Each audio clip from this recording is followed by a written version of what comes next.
નમસ્કાર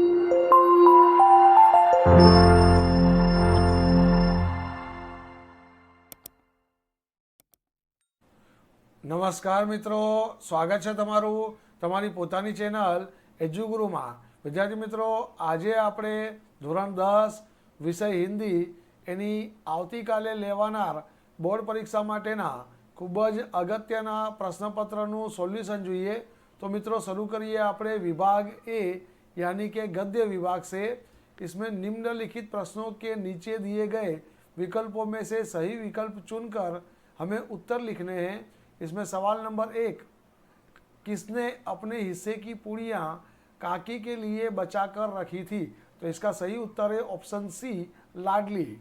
इसके बाद सवाल नंबर 2, भगवान की मूर्ति की स्थापना करने के बाद, तो इसका सही उत्तर है उनके कहे अनुसार चलना चाहिए। इसके बाद सवाल नंबर 3, कालिदास हरिण शावक के अंगों पर खाली जगह का लेप लगाना चाहता था। तो सही उत्तर है ऑप्शन डी, ध्रुत। इसके बाद सवाल नंबर 4, मालती की आवाज़ सुनकर बिंदु की चाल में खाली जगह। तो सही उत्तर है तेजी आ गई। इसके बाद निम्नलिखित वाक्यों में से सही वाक्यांश चुनकर पूरा वाक्यांश फिर से लिखना है। इसमें सवाल नंबर 5, सदानंद का मन प्रसन्नता से नाच उठा क्योंकि? तो इसका सही उत्तर है मारवाड़ी सेठ ने एल्बम खरीद लिया था। इसके बाद सवाल नंबर 6, राम प्रसाद बिस्मिल इस बात से दुखी था कि? तो इसका सही उत्तर है ऑप्शन ए, अपनी माँ की सेवा का अवसर नहीं मिलेगा। इसके बाद निम्नलिखित प्रश्नों के उत्तर हमें एक एक वाक्य में लिखने हैं। इसमें सवाल नंबर 7, सुधा मूर्ति महिलाओं की सफलता पर क्या कह उठी? तो सुधा मूर्ति ने कहा कि उनका मार्ग कठिन अवश्य है परंतु चलना जरूरी है। इसके बाद सवाल नंबर 8, दुनिया में सबसे बड़ा बुद्धिमान कौन है?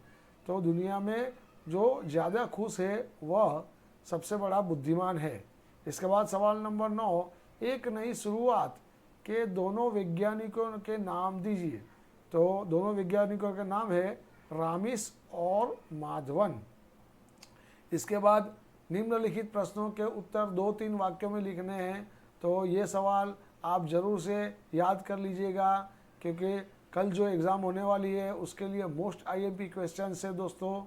इसके बाद आगे हम बढ़ते हैं। तो निम्नलिखित प्रश्नों के उत्तर 4-5 वाक्यों में हमें लिखने हैं। तो ये भी सवाल आप ज़रूर से याद कर लेना। ये सब सवाल बहुत ही इम्पोर्टेंट सवाल है दोस्तों।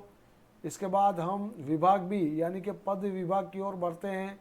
इसमें निम्नलिखित प्रश्नों के नीचे दिए गए विकल्पों में से सही विकल्प चुनकर उत्तर लिखने हैं। उसमें सवाल नंबर 14, गोपी गले में क्या पहनना चाहती थी? तो सही उत्तर है ऑप्शन ए, गूंजों की माला। इसके बाद सवाल नंबर 15, गीता का गान किसने किया था? तो सही उत्तर है ऑप्शन डी, श्री कृष्ण ने। इसके बाद निम्नलिखित में से सही विकल्प चुनकर रिक्त स्थानों की पूर्ति करनी है। सवाल नंबर 16, जनशक्ति की चेतना द्वारा भारत में खाली जगह लाना चाहिए। तो सही उत्तर है नव चेतना। इसके बाद सवाल नंबर 17, खाली जगह को दाने के बिना कोई नहीं खाता। तो सही उत्तर है अनार। इसके बाद हम आगे बढ़ते हैं। निम्नलिखित वाक्यों में से सही वाक्यांश चुनकर वाक्य पूरा करना है और फिर से लिखना है। तो सवाल नंबर 18, प्रभु जी चंदन है तो भक्त खाली जगह, तो भक्त पानी है। इसके बाद सवाल नंबर 19, मीरा ने अपने सदगुरु की कृपा से खाली जगह। तो सही उत्तर है ऑप्शन बी, राम रतन धन पाया। इसके बाद निम्नलिखित प्रश्नों के उत्तर एक एक वाक्य में लिखने हैं। इसमें सवाल नंबर 20, कवि ने नावों की नगरी किसे कहा है? तो कवि ने नावों की नगरी कश्मीर को कहा है। इसके बाद सवाल नंबर 21, कवि के अनुसार साधु मौन धारण क्यों करते हैं? तो उनकी पोल खुल न जाए इसलिए साधु मौन धारण करते हैं। इसके बाद सवाल नंबर 22, इंद्र ने खोखले वृक्ष में क्या देखा? तो तोता देखा। इसके बाद निम्नलिखित प्रश्नों के उत्तर 2-3 वाक्यों में लिखने हैं। तो ये सब सवाल बहुत ही इम्पोर्टेंट सवाल है दोस्तों। कल जो बोर्ड एग्ज़ाम होने वाला है उसके लिए बहुत ही इम्पोर्टेंट सवाल है। तो ये सब सवाल आप अवश्य याद कर लेना। इसके बाद हम आगे बढ़ेंगे। निम्नलिखित पंक्तियों का आशय स्पष्ट करना है और इसके 3 मार्क्स है, तो ये भी बहुत ही इम्पोर्टेंट पंक्तियाँ हैं, तो इसे भी आप याद कर लेना। इसके बाद हम विभाग सी यानी कि व्याकरण विभाग की ओर आगे बढ़ते हैं। इसमें निम्नलिखित कहावत का अर्थ स्पष्ट करना है। मुख में राम बगल में छुरी, तो उसका अर्थ है कथनी और करनी में फर्क होना। इसके बाद शब्द समूह के लिए हमें एक शब्द देना है, भूख से आतुर, तो उसे कहेंगे हम क्षुधातुर। फिर संधि छोड़ना है, दिए गए शब्द की संधि छोड़ना है, व्याख्यान, तो इसकी संधि होगी वि वत्ता आख्यायन। इसके बाद संधि को जोड़ना है, तप वत्ता वन, तो हो जाएगा तपोवन। इसके बाद मुहावरे का अर्थ देकर वाक्य में प्रयोग करना है, ठंडी आह भरना, यानी कि निश्चित होना, और इसका वाक्य आपको खुद बनाना है दोस्तों। इसके बाद निम्नलिखित शब्दों का विरोधी शब्द लिखना है, अनुराग, तो इसका विरोधी शब्द है विराग, और विरोध, तो उसका विरोधी शब्द है समर्थन। इसके बाद निम्नलिखित शब्दों के पर्यायवाची शब्द लिखने हैं। पर्यायवाची शब्द यानी कि समानार्थी शब्द, तो जल्दी, तो उसका पर्यायवाची शब्द है समुद्र, और सबनम, तो उसका पर्यायवाची शब्द है ओस। इसके बाद निम्नलिखित शब्दों की भाववाचक संज्ञा में लिखनी है, बच्चा, तो इसकी भाववाचक संज्ञा है बचपन, बूढ़ा, तो बुढ़ापा। इसके बाद निम्नलिखित शब्दों की कर्तुवाचक संज्ञा लिखनी है, चराना, तो हो जाएगा चरवाहा, और शिकार, तो उसकी कर्तुवाचक संज्ञा है शिकारी। इसके बाद निम्नलिखित शब्दों की विशेषण संज्ञा में लिखनी है, विज्ञान, तो हो जाएगा विज्ञापन, और दिन, तो दिन की विशेषण संज्ञा है दैनिक। इसके बाद हम आगे बढ़ते हैं, निम्नलिखित समास को पहचानिए। कालिदास, तो उसका सही उत्तर है तत्पुरुष समास, और राम रतन, तो उसका सही उत्तर है कर्मधारय समास। इसके बाद विभाग डी, लेखन विभाग की ओर बढ़ेंगे। इसमें निम्नलिखित विषय पर टिप्पणी लिखिए। इसमें समाचार पत्र और कंप्यूटर, ये 2 विषय कल के लिए बहुत ही इम्पोर्टेंट है, तो ये दोनों टिप्पणी आप अवश्य याद कर लेना। टिप्पणी के 3 मार्क्स होते हैं दोस्तों। इसके बाद यहाँ पे हमको एक परिच्छेद दिया गया है, ये परिच्छेद को पढ़कर हमें प्रश्नों के उत्तर देने हैं, और इसके 4 गुण हैं।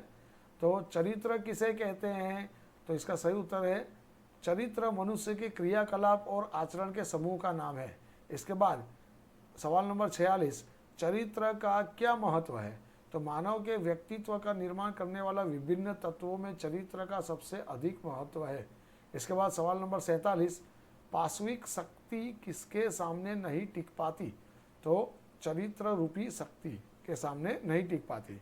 और इस परिच्छेद के लिए योग्य शीर्षक दीजिए, तो इस परिच्छेद का योग्य शीर्षक होगा मनुष्य का चरित्र।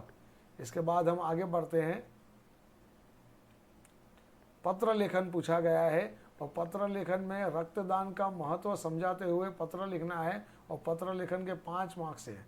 इसके बाद सवाल नंबर 50, इसमें कहानी लिखनी है, तो कहानी के लिए यहाँ पे नीचे दिए गए पॉइंट्स को ध्यान में रखकर हमें कहानी लिखनी है, और उसे योग्य शीर्षक एवं बोध भी हमें लिखना है। इसके बाद सवाल नंबर 51, इसमें किन्हीं एक विषय पर हमें निबंध लिखना है, और इसके 7 मार्क्स है। इसमें विषय है निबंध के विज्ञान के लाभालाभ, यानी कि विज्ञान के लाभ और हानि। फिर दूसरा एक विषय है प्रदूषण, एक विकट समस्या, और वृक्ष ही जीवन है। तो ये 3 सवाल जो कल बोर्ड एग्जाम होने वाला है उसके लिए मोस्ट इम्पोर्टेंट निबंध है दोस्तों। तो ये तीनों 3 आप निबंध अवश्य याद कर लेना। तो यहाँ पे हमारा हिंदी का पेपर सॉल्यूशन पूरा होता है। तो दोस्तों वीडियो को लाइक कीजिए, शेयर कीजिए, फिर मिलेंगे नेक्स्ट वीडियो में। Wish you all the best.